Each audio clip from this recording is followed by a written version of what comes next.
اونچی کاروں کے اندر بیٹھ جانا سب کچھ نہیں ہے، شریعت مطہرہ کو اپنے اوپر نافذ کر لینا سب کچھ ہے۔ اس سے خدا تمہارا وہ روب پیدا کرے گا کہ ہمارے جوتے ہی دیکھتے رہو، ہمارے چہرے تک نوبت ہی نہ آئے۔ تو ایسے جوتے پہنو کہ لوگ تمہارے جوتے پر ہی نظر رکھے، چہرے تک ان کی اوقات بھی نہیں ہے۔ ہاں میں منع نہیں کر رہا ہوں، لیکن موسیٰ کاظم جیسا چہرہ تو بنا، تو نے تو چہرہ یہود و نصارہ کی طرح بنا رکھا ہے۔ ایک مرتبہ امام جعفر صادق نے بڑا قیمتی جبہ پہنا، ایک حاسد آ کر کے کہنے لگا آلے نبی ہو کر کے اتنے مہنگے کپڑے پہنتے ہو، فوراً کرتا اٹھا دیا تو نیچے ٹاٹ تھا، بولا یہ کیا ہے؟ تو کہا یہ جو ٹاٹ ہے نا اس کے لیے، یار کے لیے، اور یہ خوبصورت جبہ تیرے جیسے مکار کے لیے، تاکہ لوگ ہمیں حقیر نہ سمجھیں، تاکہ لوگ ہمیں حقیر۔ دنیا میں جینا ہے تو ہمیں لوگوں کے ساتھ اس طرح کا رویہ کرنا ہوگا، لیکن اندر تو کچھ ہو نا، اندر کسی کے لیے ہو تو سب اوپر ہی اوپر کر رہے ہو۔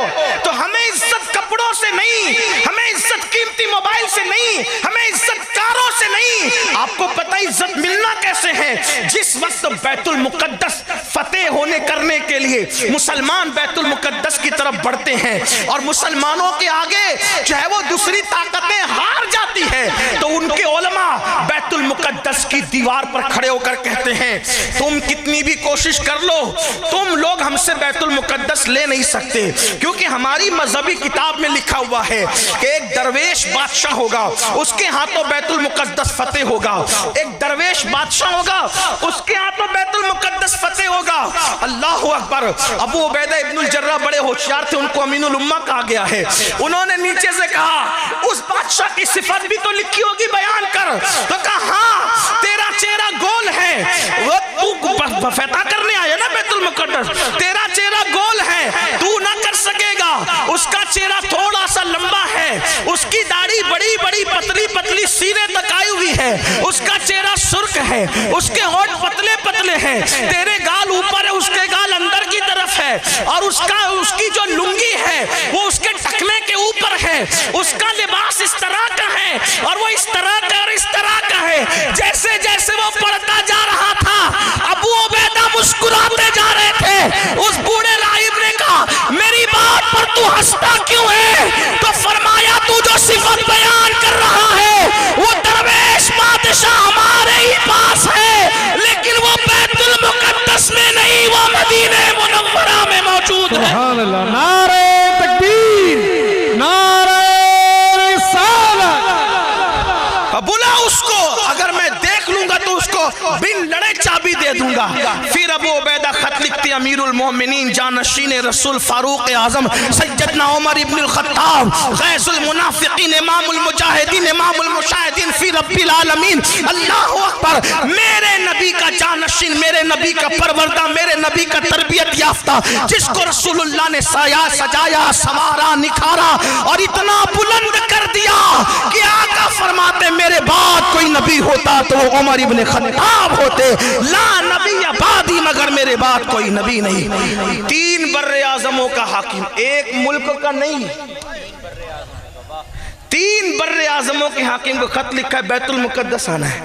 آج دیکھ لو دنیا کے وزیروں کو ایک ملک سے دوسرے ملک جاتے تو کتنا اتراتے ہیں، پھر بھی حال یہ ہوتا ہے کہ لوگ نظر اٹھا کر دیکھتے بھی نہیں۔ جن لوگوں کو پتا ان کو پتا ہے، منہ تکتے رہتے لوگ، یہ اوقات ہے اور ہم نئے کپڑوں سے جائیں گے، چارٹر فلائٹ۔ میں کسی ایک ملک کی بات نہیں کر رہا ہوں، یہ دنیا کے سارے ملکوں کا، ورنہ کوئی ملک کا آدمی، پڑوسی ملک کا آدمی، اڑوسی ملک کا آدمی مجھ پہ ناراض ہو جائے کہ آپ ہمارے ملک کا۔ میں نے کہا ہم تو جنرل بات کہتے ہیں، شراب کے خلاف تقریر کریں گے تو کوئی شرابی اٹھ کے لڑے گا ہمارے خلاف کرے، ہمیں تو پتہ ہی نہیں شرابی کون ہے، ہم تو اپنی بات کرتے ہیں۔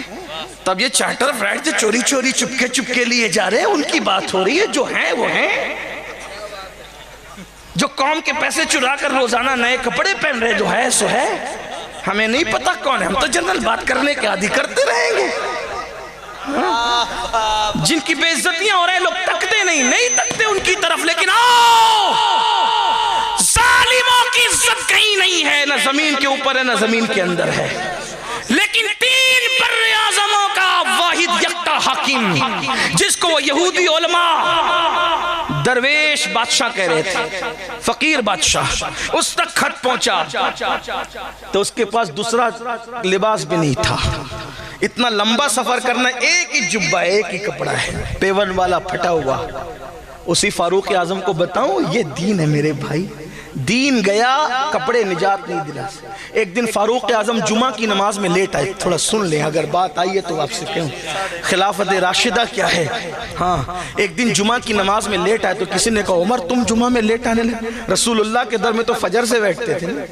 اب تم خلیفہ ہو گیا، تم لیٹ آتے ہو، نماز تم نے پڑھانی، تم لیٹ آتے ہو. فاروق اعظم کی آنکھ میں آنسو تھے. فرمایا شاید تم کو اس کا علم نہیں ہے کہ میرے پاس یہی ایک جبہ، اس کے علاوہ دوسرا جبہ نہیں ہے. اب میں فجر کی نماز پڑھ کر جب گھر جاتا ہوں تو اس جبے کو دھو کر کے سکھاتا ہوں، جب سکھ جاتا ہے تو پہن کر آتا ہوں. آج مدینے میں سورج نہیں نکلا، بدلی تھی، جب سورج نہیں نکلا تو جبہ سکھنے میں لیٹ ہو گیا، اس لیے میں آنے میں لیٹ ہو گیا. یہ تھا اسلام کا ماننے والا مسلمان. آج تو سود کے دھندے کر کے مہنگے مہنگے کپڑے پہ، ارے حلال سے اللہ نے دیا پہن، لیکن حرام سے کیوں پہن؟ جو حرام سے، سود سے، حرام سے، شراب کے، جوے کے دھندے کر کے قیمتی کپڑے پہن رہا ہے، وہ جہنم کی آگ اوڑھ رہا ہے اپنے بدن پر. حلال سے کماؤ، حلال سے آپ استعمال کرو، لیکن حرام کیا ہے؟ حرام کا اسلام میں کوئی کانسیپٹ نہیں، کوئی تصور نہیں. اور جب تک مسلمان حرام میں ڈوبا رہے گا اس وقت تک اللہ کی مدد کبھی نہیں ہے. اس سے بدترین حالات ہوں گے. میں بددعا کے طور پہ نہیں کہہ رہا ہوں، میں یقین اور حقائق کے طور پہ کہہ رہا ہوں. ہم رہیں نہ رہیں، جو لوگ رہیں گے وہ دیکھیں گے. اگر مسلمان اب بھی نہیں سدھرا اس سے بدترین حالات ہوں. جنگل کے درندے، بکریاں، گدھوں، کتوں، بلی کے جو حالات لوگ دیکھتے ہیں اس سے بدترین اموات ہوگی لوگوں کی. کوئی دفن کرنے والا نہیں ہوگا، کفن کے کپڑے میسر نہیں ہوں گے اگر مسلمان اب بھی توبہ نہیں کرتے، مسلمان اب بھی اللہ کی طرف رجوع نہیں کرتے، مسلمان اب بھی نہیں پلٹتے. فاروق اعظم کو خط لکھا، دوسرا نہ لباس تھا اور نہ دوسری ایک ہی سواری تھی. آپ نے واقعہ سنا ہے، واقعہ نگاری کوئی مقصود نہیں، صرف اشارہ دے رہا ہوں تاکہ نوجوانوں کو پتہ چلے دولت سب کچھ نہیں ہے، دولت ایمان سب کچھ ہے. موبائل کا کنیکشن سب کچھ نہیں ہے، مدینے کا کنیکشن سب کچھ ہے. ہاں اونچی کاروں کے اندر بیٹھ جانا سب کچھ نہیں ہے، شریعت مطہرہ کو اپنے اوپر نافذ کر لینا سب کچھ ہے. اس سے خدا تمہارا وہ روب پیدا کرے گا کہ انشاءاللہ جانور بھی تمہارا احترام کرتے نظر آئیں. لوگوں کو حیرت ہوگی اگر بات کروں تو فاروق اعظم رضی اللہ تعالیٰ عنہ کہ اونٹ چرانے کے لیے جب جانور جاتے تھے تو فاروق اعظم رضی اللہ تعالیٰ عنہ کہتے تھے میں اللہ کے کام میں لگاؤں، اب ذرا تم سیدھے سیدھے چرنا. تو وہ سیدھے سیدھے ان کو چروائے کی ضرورت بھی نہیں پڑتی. آپ سمجھتے کیا ہے؟ حلال کو، دین کو آپ نے کیا سمجھا ہے؟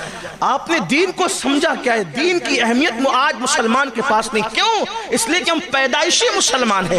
ہمیں دین حاصل کرنے کے لیے نہ بیٹا قربان کرنا پڑا، نہ بھائی قربان کرنا پڑا، نہ بیٹیوں کی قربانی دینی پڑی. وہ جو اصحاب رسول تھے، حضور کے صحابہ، حضور کی اہل بیت، انہوں نے قربانیاں دے کر کے دین حاصل کیا تھا نا، تو تب ان کو اس کی اہمیت کا اندازہ تھا. ہمیں کوئی اہمیت کا اندازہ نہیں ہے. ہم تو مسلمان باپ کے گھر میں پیدا ہوئے، گوشت انڈا مچھی کھانے والے مسلمان بن گئے اور اسی پر جنت کا سودا کرنے لگے. سن لو اچھی طرح سے، اصل دین کی طرف آؤ. تو اختصار کے ساتھ کام لیتے ہوئے عرض کر رہا ہوں کہ فاروق اعظم ایک ہی سواری ہے، اونٹنی ہے، غلام کو ساتھ لے جانا ہے. لیکن دنیا نے دیکھا یہ اسلام ہے.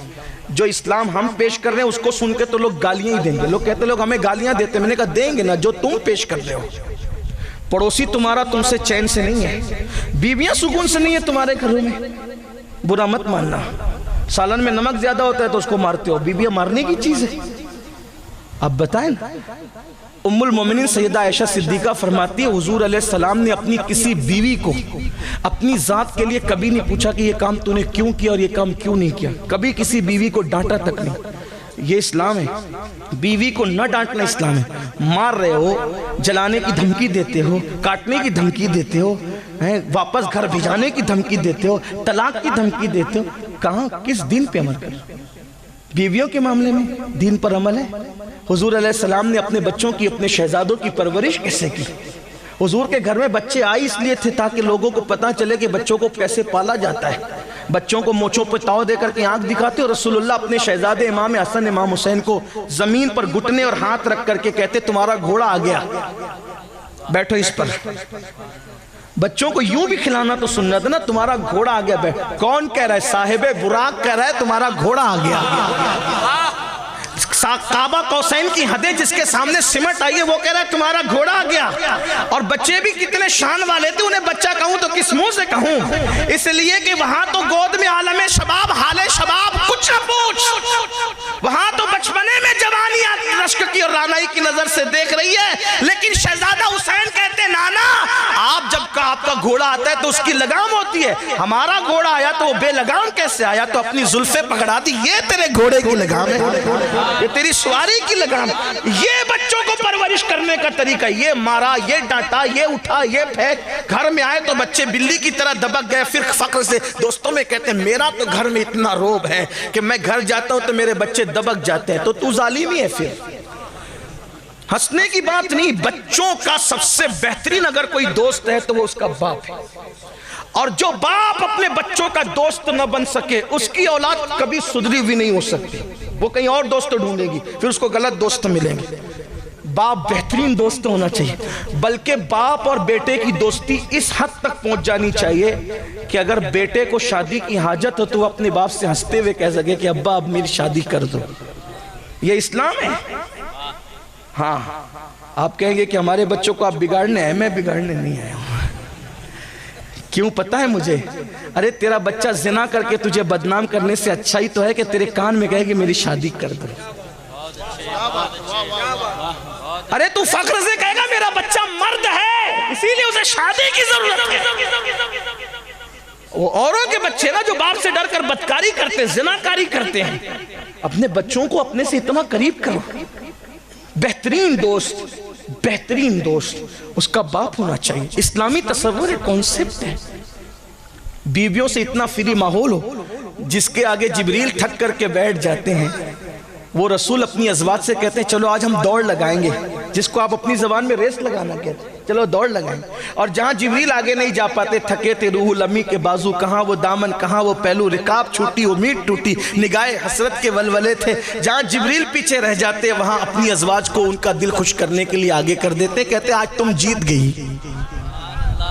یہ گھر کا ماحول ہے، یہ دین ہے، یہ دین پیش کروں میں قسم سے کہتا ہوں کوئی ٹی وی پر ہمیں گالی نہیں دے گا، لوگ کہیں گے کہ یار ایسا دین ہے مسلمانوں، اس لیے کہ لوگوں کے یہاں تو بیویاں جوؤں میں ہاری گئی ہیں، اور ہمارے یہاں اگر بیوی کو کہا جاتا ہے کہ تم جیت گئی تو لوگ اس دین پر نہیں آئیں گے تو کہاں جائیں گے؟ ہم نے دین پیش نہیں کیا، ہم نفس کے غلام، پھر کہتے لوگ گالی دیتے، گالی ہی دیں گے کیونکہ تم جو کر رہے ہو گالی سننے کا کام کر رہے ہو۔ اللہ کے رسول نے تو 1450 سال پہلے کہا تھا 3 طلاق مت دینا، کہا تھا کہ نہیں کہا تھا؟ کہا تھا 3 طلاق مت، تم نے دیا نا، نافرمانی کی نا، ذلت آئی نا مقدر میں۔ اگر حضور کا کہنا مان لیتے تو کسی میں ہمت تھی ڈیبیٹ کرتے ہوئے تمہارا مذاق اڑاتے؟ حضور نے تو منع کیا تھا نا۔ آپ بتائیں، اگر آپ کو برا لگتا ہے مجھے معاف کرنا، میں دین پیش کرنے ہیں، واللہ میں آپ کو یہ نہیں کہوں گا کہ سبحان اللہ کا اور جنت میں جاؤ، میں وہ آدمی نہیں ہوں، کیونکہ یہ میرا پیشہ نہیں ہے۔ اسٹیج پر جھوٹ بولنا منبر رسول پر، ایسے زمین کے اوپر بھی جھوٹ بولنا حرام ہے، منبر رسول پر تو منبر رسول کی توہین ہے۔ میں تمہیں تھوڑی جھوٹی جنت دکھاؤں گا، میں تو حقائق بتاؤں گا آپ کو کہ جنت کہاں ہے، دین اور رسول اللہ کے قدموں میں جنت ہے۔ جب تک دین کی طرف نہیں آؤ گے کچھ نہیں ملنے والا، دنیا کی کامیابی نہیں ملے گی تو جنت کہاں ملنے والی؟ جنت تو فوز عظیم کا نام ہے، وہ بڑی کامیابی کا نام ہے جنت، جسے فوز العظیم کہتے ہیں، نہ ملے گی۔ دین کی طرف آؤ، دین، اور دین پہلے سیکھو۔ دین پتہ ہی کہاں ہے؟ دین کیا ہے؟ دین کیا ہے؟ پتھر مارنے والوں کو دعا دینا یہ دین ہے، گالی دینے والے کو نواز دینا یہ دین ہے۔ جو پوری زندگیاں لوگوں پہ جنگ مسلط کرتا رہا، پھر اس کے بعد اس کے لیے کہہ دینا کہ فلاں کے گھر میں داخل ہو جاؤ گے تو ہم تمہیں امان عطا کر دیں گے، یہ دین ہے۔ اور پھر ان لوگوں کو بھی اپنا بنایا جو ساری زندگی لڑتے رہے، اور لڑنے والوں کو شرف صحابیت عطا کیا، اسی لیے ہم آج تک ان کا احترام اور تعظیم کرتے ہیں۔ آپ غور کریں دین کیا ہے؟ دین وہ ہے جو ساری زندگی لڑتے رہے، پاگل، مجنون، ساحر، جادوگر، حتیٰ کہ مکے سے نکلنے کے لیے بے پناہ جو ہے وہ پریشر کیا۔ کیا ہوا؟ جب خود آئے فاتح مکہ بن کے تو کہا لا تثریب علیکم القوم، جا میں نے تم سب کو چھوڑ دیا۔ بدلہ لینا دین نہیں ہے، معاف کر دینا دین ہے۔ جو اپنے سگے بھائی کو معاف نہ کرے، جو اپنے سگے بھتیجے کو معاف نہ کرے، جو اپنی بیوی کو معاف نہ کرے، آپ بتائیں کس دین پر عمل کر رہے ہو؟ نفس کے پجاری بنے ہو، دین کہیں نہیں۔ اور یہ ولی بنتے ہیں نا، ولی پانی پہ چل کے ولی نہیں بنتے، ہوا میں اڑ کے ولی نہیں بنتے، دین مصطفیٰ پہ چل کے ولی بنتے۔ چلیں بات ختم کہ اختتام کی طرف لے جانا تھی، لے جاتے ہیں اختتام کی طرف۔ ایک اونٹنی ہے، ایک لباس ہے، ساتھ میں غلام ہے، اور پھر تین بر اعظموں پہ حکومت کرنے والا وہ حاکم بلا شرکت غیرے، جانشین رسول اللہ کا خلیفہ سیدنا فاروق اعظم چلتے ہیں کس شان سے دین پر عمل کرتے ہوئے، اور اپنے غلام سے کہتے ہیں کہ ایک ہی سواری ہے، اس لیے کچھ دیر میں سواری پہ بیٹھوں گا اور پھر تم مجھے نکیل پکڑ کر میری اونٹنی کے لے کے چلنا، پھر میری باری ختم ہوگی تو تم بیٹھو گے اور میں نکیل پکڑ کر کے چلوں گا۔ بتاؤ ہے کہ یہ دین ہے؟ دین اس کا نام ہے، دین اس کو کہتے ہیں۔ اور خدا کی شان دیکھو، جب بناوٹ نہیں ہوتی نا، ریاکاری نہیں ہوتی، حقائق ہوتے ہیں، سچائی ہوتی ہے، تو پھر اللہ کی مدد کیسے آتی ہے؟ جب بیت المقدس آیا تو باری تھی غلام کی، غلام ہاتھ جوڑ جوڑ کر کہتا تھا آپ بیٹھے وہ کیا کہیں گے، آپ بیٹھے وہ کیا کہا، کوئی کچھ کہے ہمیں اس سے لینا نہیں ہے، یار کیا کہے گا، بات تو یہ نہیں۔ آج تو ہم نے پوری بات ہی، ارے مولانا اگر میں اپنی بیٹی کی شادی پر سود لے کر بیاج لے کے کھانا نہیں کروں گا تو قوم کیا کہے گی؟ قوم نے تجھے جنت میں لے جانا ہے۔